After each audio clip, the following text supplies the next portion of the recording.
विश्वरत्न Bodhisattva doctor Babasaheb आंबेडकरांचा, विश्वरत्न Bodhisattva doctor Babasaheb आंबेडकरांचा।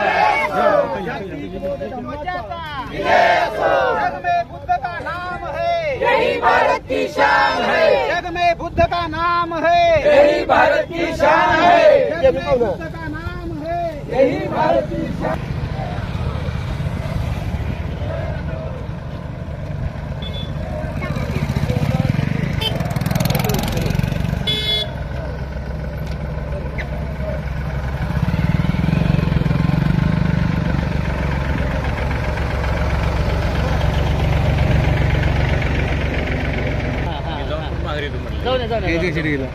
साठी भिक्खू संघांना याचना करूया।